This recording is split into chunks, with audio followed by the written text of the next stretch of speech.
Shalom, nous allons étudier Daf Kuf Mem Zayin dans Masechet Shabbat. Nous reprenons la toute fin du Daf Kuf Mem Vav Amud Bet. Amar Ravuna. Ravuna nous dit Amenaer Talito Beshabbat Chayav Chatat. Celui qui secoue son vêtement pour le nettoyer de sa poussière, Chayav Chatat, c'est son Minatora, parce que c'est comme s'il nettoyait son vêtement. L'Agma nous précise que Vela Marad Alabechate, on parle que si le vêtement est neuf. Abal Ba'atike Litlanba, mais s'il est ancien, non seulement c'est pas son Minatora, mais c'est même pas un problème. Alors Marad Alabeukme, et ça c'est que si le vêtement est noir. Aval Bechivarev et Soumak, et s'il est de couleur rouge. L'itlanba, aucun problème. Vehu, des kapilalayu, et c'est aussi dans le cas d'un vêtement où la personne ne se voit pas le porter autrement que dépoussiéré. Donc si c'est un niveau de poussière sur lequel on est makpid, on fait attention, et qu'il est neuf, et qu'il est noir, c'est un problème minatora, sinon tout ça c'est autorisé. Oula, ekla les pumpedita, chazad, rabana, neka, minafse, gulmayu. Oula, un jour, il est parti à Pumpedita, il a vu les talmidim de la yeshiva secouer leur vêtement de la poussière, dépoussiérer pendant Shabbat. Ama, il a dit, Kamehalin, Rabanan Shabta, les élèves transgressent Shabbat. Ama, le Rav Yuda, Rav leur a dit, Nafutsu, lebeape. Il a dit aux élèves, faites-le devant Oula. En gros, il n'y a aucun problème. Pourquoi Anan, lo, Kavdinan, Midé, pour nous, ça ne pose aucun problème. Abayavaka, Kamed Rav Yosef, autre histoire qui confirme qu'Abaye était devant Rav Yosef. Ama, le Rav Yosef a demandé à son élève Abaye, Avli Kumtai, passe-moi mon vêtement. Chazadika Tala, il a vu qu'il y avait de la rosée dessus. Il n'a pas osé le lui donner comme ça, avec des perles d'eau dessus, mais il n'a pas non plus osé le secouer. Ava Kamechasem les mitvale. Il hésitait à lui donner. Alors il lui a dit, ne t'inquiète pas, Ama les nefot shide. Tu peux le secouer, Anal au kabinal midé, pour nous ça ne pose aucun problème. Autre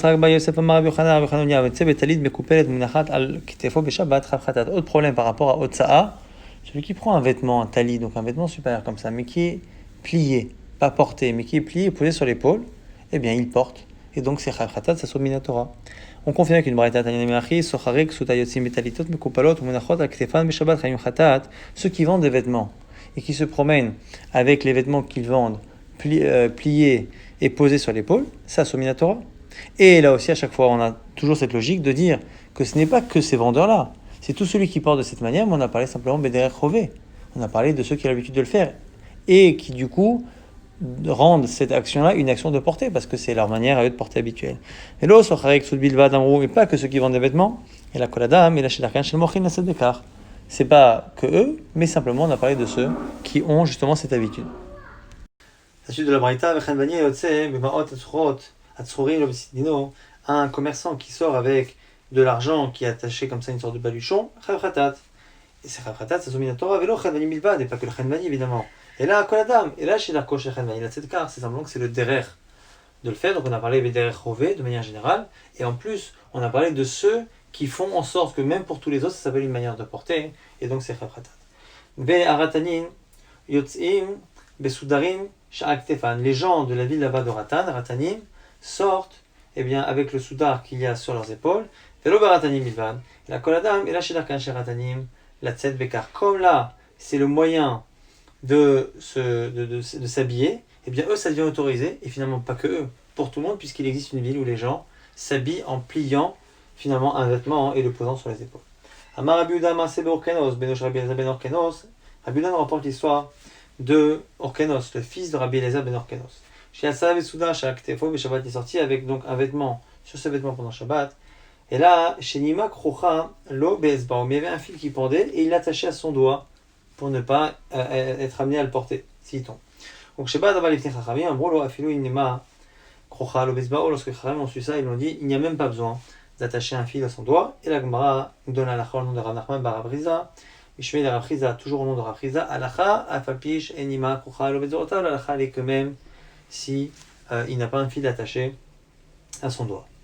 Oh là, Ikla, les Be'asi, Bar Hini. Donc là, il est parti un jour chez Rav ici, Bar Hini. Baoumina lui a posé la question, Maoula Sot Marzeb et Shabbat. Est-ce qu'on peut faire Marzeb? Marzeb, normalement, c'est une gouttière, mais là, ici, c'est une forme avec le vêtement, c'est-à-dire qu'on replie le bas du vêtement, on fait une sorte de poche, en fait, on le replie vers le haut, et ça fait donc une doublure de cette manière qu'on appelle Marzeb. Amalek, il aura dit, Achiamar Elai, Rabbi Elai a dit, Asur la Sot Marzeb et Shabbat, c'est Asur. La va définir Maï Marzeb, Amare Bizera, qui c'est Babliata. Ce sont les poches babyloniennes, cette manière de créer des poches en faisant une doublure. Rabbi Amia Vayativ Kamed Rabbi Zera, Rabbi Amia était devant Rabbi Zera. Amalek lui dit Aïmaï, alors c'est quoi le din? Amalek Asur, c'est Asur. Et comme ça, Amarle, Assour. Donc il lui a montré deux manières de faire un marzev, il lui dit c'est Assour, c'est Assour. Et la Gemara donne la règle, la Gemara Papa, Nekot avec la Bidar. Prends cette règle et garde-la en main. Kol Adata, Tilchanou fait tout ce qui est fait de cette manière pour finalement arranger le vêtement, pour créer une poche. Eh bien c'est Assour. Kol Deleitanot, tout ce qui est fait simplement pour la décoration, si c'est esthétique, eh bien c'est autorisé. Qu'il y a des Rav Shisha, ben des Ravidi, Midnae Beznino Hava. Comme l'histoire de Rav Shisha à Baridi, qui avait une manière de replier une partie du vêtement, mais de manière totalement esthétique. Rav Dimi Amar, lorsque Rav Dimi est venu d'Israël, il a dit Rabbi Lassadeh. Un jour, Rabbi est sorti dans les champs. Ayush Netzide Talito Munachim Aktefo. Et il avait les deux côtés de son talit pliés qui pendaient de part et d'autre de ses épaules. Amar Lefanav Yoshua ben Zirouz. Yoshua ben Zirouz, qui était ben Chamiv chez Rabbi Meir, le beau-frère, le fils du beau-père de Rabbi Meir, il lui a dit Bezoloche Rabbi Meir Khatat, quoi, mais tu crois pas que c'est assourd? Selon Rabbi Meir, c'est Chayav Khatat. Amalé quoi, Dikdek Rabbi Meir Atkan. Est-ce que vraiment Rabbi Meir il a dit jusque-là? A priori non. Mais tout de même, Shishel Rabbi Talito, eh bien Rabbi a laissé traîner un peu plus son vêtement pour que ça ressemble plus à un vêtement. On a cette version de l'histoire qui est de Rav Dimi. Maintenant on va voir deux autres versions. Kirata Rabbi, lorsque Rabbi est venu d'Israël, il a changé les noms. Amarlo Yoshua Zeruzava. Et là, Yoshua ben Kefusai Havaya, c'était un autre Yoshua qui a dit la remarque, mais c'était pas donc du coup le beau-frère de Rabbi Meir, mais simplement Khatano, le gendre, chez le Rabbi Akiva de Rabbi Akiva, et il a dit ça du coup, non pas au nom de Rabbi Meir, mais au nom de Rabbi Akiva. Amar Bezol Echev Rabbi Akiva Khatat, Amalo Dikdek Rabbi Akiva Atkan, Shishel Rabbi Talito. Troisième version, Katarav Shmuel Bar Yehuda Amar, Shmuel Bar Yehuda, lorsqu'il est venu d'Israël, il a dit que cette histoire, c'est pas un maasé où Rabbi a porté le vêtement et on lui a fait la remarque, c'est qu'on lui a posé la sheila et que c'est lui qui a répondu Nish Alitmar. C'est une autre version, c'est que c'est une question qui a été posée et répondue par Rabbi. Nouvelle Mishnah, Rochet Bimemera, celui qui se trempe, qui fait un bain dans des eaux d'une grotte, on verra dans la Gemara que ce sont des eaux chaudes, ou Metivaria, ou dans les eaux de Tivaria qui sont aussi des eaux chaudes, Venistapeg, et il se sèche. Afilou Benser, Alun Tiyot, Loeviem, Beyado. S'il se sèche même avec 10 serviettes différentes, en sorte de ne pas essorer, eh bien il ne pourra plus déplacer après ces serviettes, même si l'on utilise 10 et que du coup chacune n'est pas très mouillée, de peur qu'il en vienne à essorer. Par contre, à l'inverse, si 10 personnes utilisent une même serviette, donc pour le coup la serviette sera complètement trempée, eh bien, et ils font les mains, les pieds et le visage, ils peuvent après la déplacer parce qu'on estime justement que comme ils sont en présence les uns des autres, et bien chacun va rappeler à l'autre de ne pas fauter, de ne pas essorer la serviette. Sachin, avalo mit amelin. On a le droit de s'enduire d'huile le corps pour le plaisir quand c'est pas pour une raison médicale. Avalo mit amelin. On n'a pas le droit de frotter. On n'a pas le droit de se frictionner.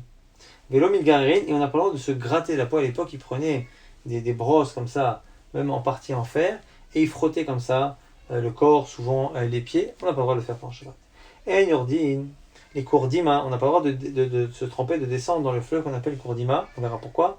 Mais Enosin, Apik Dvizin, pendant Shabbat, on n'a pas le droit de faire un médicament qui permettait de se faire vomir, d'évacuer ce qu'on avait mangé. Et El Ma'atzivim et Takatan, on n'a pas le droit de remettre les vertèbres droites d'un bébé pendant Shabbat. On ne peut pas remettre un os qui s'est déboîté pendant Shabbat. Mais j'ai une parka, il y a deux verragou. Quand c'est le cas pour la main ou le pied qui s'est déboîté, l'oït refait on n'a même pas le droit de frotter fort avec de l'eau froide. Avec le rochetz ou kedarkom, il a le droit de tremper son pied.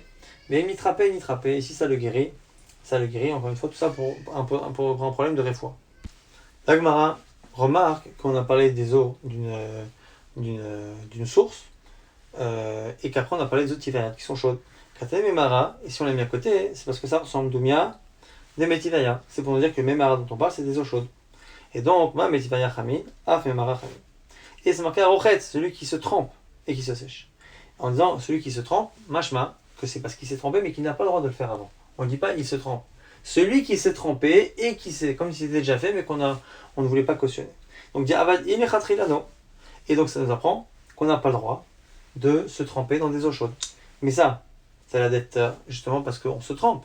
Mais machma que des chatef kol goufo, que par contre si c'est pour se verser de l'eau sur le corps, une douche, ce serait autorisé même de l'eau chaude. C'est comme qui, Mani, comme Ketana. Elle m'a dit c'est Rabbi Shimoni. Netanya, c'est marqué dans une braïta. Le Ishatev Adam Ben Mechamim Metzonen Rabbi Meir interdit de se verser même de l'eau chaude ou froide pendant Shabbat. Rabbi Shimon matière autorise que c'est que verser, c'est pas un bain. Et la Xéra de Chachamim n'est pas sur la douche. Rabbi Yehuda Omer, Mechamim Aso, Betzonen Mutar. Rabbi Yehuda nous dit l'eau chaude c'est interdit et l'eau froide c'est autorisé. Évidemment qu'on ne parle que d'une eau qui n'a pas été chauffée de manière interdite pendant Shabbat. On reprend la suite de la Mishnah Istapeg, Afilou B'Eser Olntiot. Pourquoi on a eu besoin de nous dire dans le premier cas que c'était une personne avec 10 serviettes et dans le second cas 10 personnes avec une serviette. Le début nous apprend un chidouche et la fin également. Le début, c'est quoi le chidouche? Que même justement, comme il y a 10 serviettes pour une personne, il y a très peu d'eau dans chacune, j'aurais pu penser que c'est autorisé, qu'il n'y a rien à essorer. Non, comme il est seul, il n'a pas le droit de dépasser parce que seul, il peut quand même en arriver à essorer. Mais c'est fa et la fin. C'est quoi le chidouche? Que quand on est plusieurs et que du coup chacun surveille l'autre d'une certaine manière, même si c'est très mouillé comme serviette, c'est autorisé à filouaner, d'une fichée, même une serviette pour 10 qui est du coup a priori trempée. Kevan des rabim puisqu'ils sont plusieurs, mais d'après Ahadade, ils se rappellent les uns les autres le Issour Shabbat. Un homme peut s'essuyer avec une alontite et la poser à la fenêtre. Elohim Serena, les Ouliarim, on n'a pas le droit de la transmettre à ceux qui s'occupent des bains, qui travaillent dans les bains, parce qu'on les soupçonne eux après d'aller essorer la serviette. Rabbi Shimon Mistapek, Balontit, Achat Mevia Biado, Letor Beto, selon Rabbi Shimon, on peut se nettoyer se sécher avec une seule serviette et la transporter. Donc lui n'est pas d'accord avec le Mishnah et autorise à la déplacer même quand on est seul. Il ne craint pas qu'on essore. Mala Baïla Rabbi Yosef, il Chetamai, Alakha les Maaseh, on fait comment? Hamay dit Rabbi Shimon, Rabbi, Shmuel, Rabbi Yochanan. Regarde, il y a plusieurs qui autorisent. Rabbi Shimon, comme on a vu, Rabbi, comme on va le voir, et Shmuel et Rabbi Yochanan. Alors, la Gemara dit, donc du coup, c'est autorisé. La Gemara de Rabbi Shimon, on le sait, Hadamaran, la Braïta qu'on vient de citer à l'instant. Rabbi, on va le voir tout de suite. Netanya, c'est marqué dans une Braïta, Amar Rabbi, Kshaïnou, le Medim Torah, Etzel, Rabbi Shimon, Bitkoa. Lorsqu'on étudiait la Torah avec Rabbi Shimon, Atkoa. Aïnou, Malim Shemen, Valuntit. On amenait de l'huile, on amenait des serviettes.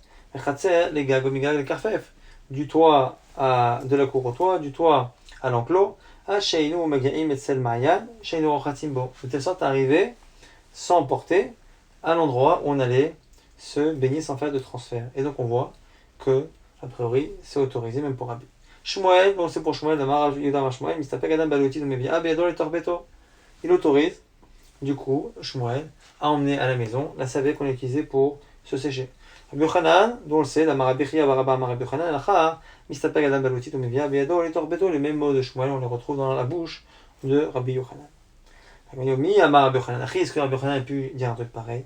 Pourtant, ici on a c'est un Mishnah, et Rabbi Yochanan, il a une logique à la base, qui est Amar Rabbi Yochanan, Alacha, qu'est-ce que c'est un Mishnah? Alacha est toujours comme une Mishnah anonyme, or notre Mishnah anonyme interdit.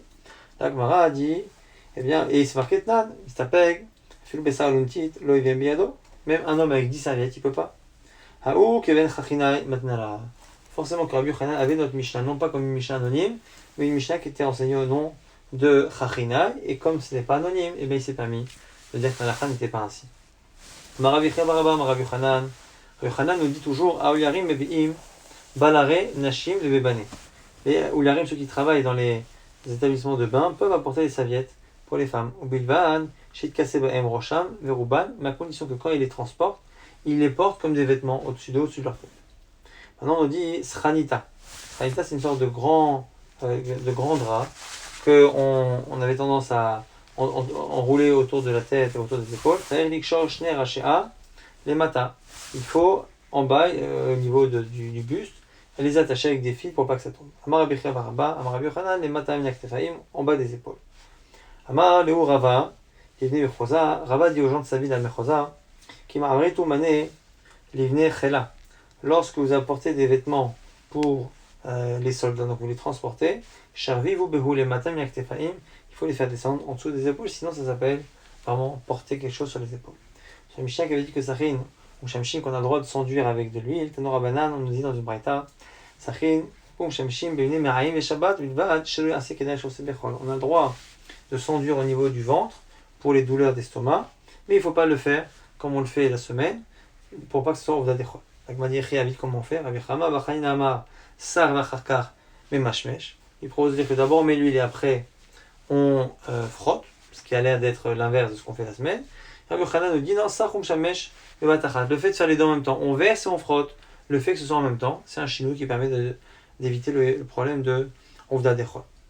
Avallo mit'amelin, on a dit qu'on n'a pas le droit de frictionner. Rabbi Chanan nous dit Asula Amod et Kakaita chez Diomeset. Le sol là-bas du fleuve qu'on appelle Diomeset, on n'a pas le droit. Pourquoi? Mais chez Ma'amelet, Umra pas. Parce que là-bas c'est chaud, ça réchauffe le corps et ça guérit. Et donc là aussi c'est un problème de réfoua. Rabbi Amarav nous dit Kol Yamia chez Diomeset, Aisrim ve'echad yom va'atzeret minyan. Les jours dans l'année où ce fleuve guérit, eh bien c'est 21 jours. Et 21 jours avec, dans ces 21 jours, comptabiliser le jour de Shavuot. La Gemara pose la question, il est où? Atzeret, la Egissa ou la Egissa? Est-ce que les 20 jours autres que Shavuot, ce sont les 20 jours qui précèdent Shavuot, plus Shavuot, ou Shavuot et les 20 jours qui suivent? Et Manitash, Ma'adamar Shmuel, on va l'apprendre avec Shmuel. Kulhu Shekiane, Medifra, Adatsarta, Ma'alu. Il dit de manière générale, tous les breuvages qui sont bons pour la réfoua, en général, ils fonctionnent entre Pessah et Shavuot. Donc on voit que si à la limite, il y a quelque chose qui doit faire un déclic à Shavuot, ce serait plutôt avant, et Shavuot ce serait la fin, puisqu'on voit que pour les boissons de réfoua, c'est comme ça que ça fonctionne. On va dire Matam, ou des Kamadekarir, Alma Maale, là-bas c'est spécial, parce que peut-être que ça marche mieux dans la période fraîche, dans la période où on est encore en fin d'hiver. Alors que là ici, c'est la chaleur du fleuve qui fait sa réfoua, qui se fait maler, et donc peut-être qu'au contraire, c'est après Shavuot que justement il fait plus chaud, et donc du coup que les eaux chaudes et le sol chaud a tendance à plus guérir. Donc la Gemara, a priori, repousse cette explication. Rabbi Chelmo nous dit Chamra, il faut Gita. Le vin de Fourgita, donc c'était un vin d'une ville qui était très apprécié. Umaed et Diomeset, et ces eaux-là, de ces sources chaudes, ce fleuve chaud de Diomeset, eh bien, Kipro, Aseret, Shvatim et Israël, eh bien, elles ont fait perdre les 10 tribus d'Israël. Les 10 tribus qui ont été exilées, on dit qu'elles ont été exilées à cause de ce bon vin et de ces sources d'eau. Pour dire que finalement c'était des plaisirs et que les Israël se sont laissés aller au plaisir et que, in fine, ça a fait que les Israël n'ont plus fait la Torah et ont été exilés. C'est un peu exagéré, mais c'est ça l'idée, de dire que c'est le plaisir qui a emmené les Israël à fauter. Rabbi Elazar ben Arar, qu'on appelle dans Pirkei Avot, Ma'anami Gaber, la source d'eau qui jaillit, parce qu'il avait toujours une capacité à créer des chidushim et à retrouver de la lachot par sa chorma. Imshir Batrayo, il est parti et il s'est laissé aller à ses plaisirs. Il est parti dans cette ville, en allant là-bas, il s'est laissé aller à ses plaisirs. Et Akar Talmudé, il a oublié son étude. Kiada Ada, lorsqu'il est revenu dans son endroit, Kam le Mikre Besifra, il a voulu lire Sefer Torah. Mais al Mikra, au moment de lire, à Chodesh Azel Lachem, sur Rosh Chodashim là-bas, Parashat Chodesh, il a lu, Amar Acheresh, au lieu de Chodesh, à cause du Dalet et du Resh, Hayalibam, leur cœur était sourd. Alors, il y a évidemment toute une symbolique au fait justement qu'il a parlé ici du sourd, c'est-à-dire qu'il a perdu ce contact avec Hachem. Mourabana Rahmé Ale, les Chachamim ont prié pour lui, Adar Talmudé, son étude est revenue. Aïno Ditna, c'est marqué dans une Mishnah, Rabbi Norai Omer, Rabbi Norai nous dit, Eve Golim comme Torah, ne t'exile pas ailleurs que dans un endroit de Torah. Et ne va pas dans un endroit où il n'y a rien, en te disant que la Torah va te suivre parce que tu connais la Torah. Parce que c'est l'inverse. Là où les gens, les tamidim vont rester, il y aura la Torah, et là où tu iras, non. Et ne te repose pas sur ton intelligence et ta connaissance, elle n'est pas suffisante pour se priver du chidoud, du fait de déguiser son esprit dans la Torah avec d'autres personnes. Et on nous dit là-dessus, Tana, lo Rabbi Norai Shemo, le vrai nom c'est pas Rabbi Norai. Et la Rabbi Nechemia Shemo, c'est Rabbi Nechemia. Et certains disent, là, Rabbi Elazar ben Arar, que ce serait lui-même, Rabbi Elazar ben Arar qui aurait appris cela, peut-être justement après son expérience. Et la Manikra Shemo, Rabbi Norai, pourquoi on l'appelle Rabbi Norai? Shemanhir ene chachamim balacha, parce qu'il éclairait les sages dans la lacha. Avant l'omid garé, on a dit qu'on n'a pas le droit de remettre la colonne vertébrale de l'enfant. On n'a pas le droit de frotter, excusez-moi, on n'a pas le droit de frotter avec cette brosse en métal. La Braïta confirme que Engorin, migraine de Shabbat, Ramechon Migraine Lomer, Imayu Raglav, Meluchlachot Betit Usto, si les pieds de l'homme sont sales avec des excréments ou de la boue, Gorer Kedarko Venochoshesh, on peut frotter avec cette brosse-là sans aucun problème. Rashmuel Bar Yehuda, Ardale Ime, Megrachta de Kaspa, et Rashmuel Bar Yehuda a fait à son fils une brosse spéciale en argent pour Shabbat. Et là, du coup, comme c'est un problème de Rovda Dechol, à partir du moment où l'objet est réservé à Shabbat, pour le coup, même si on l'utilise de manière normale, le fait qu'il soit réservé à Shabbat fait que ça différencie, c'est pas Rovda Dechol. Et Nordin, les Kourdim, on avait vu que dans la Mishnah, on ne pouvait pas descendre dans le fleuve de Kourdim, Maïtama, Mishum, Pika. Parce que le sol qu'il y a, il est boueux, il est glissant, et on a peur du coup que la personne tombe et se retrouve finalement à se mouiller les vêtements et à les essorer, donc c'est interdit. Et alors, sim, avec Dvizim et Shabbat, on ne peut pas faire un médicament qui provoque les vomissements.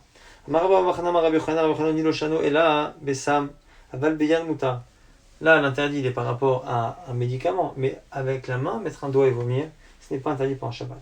On précise, Tania Rabbi Nechem Yomer,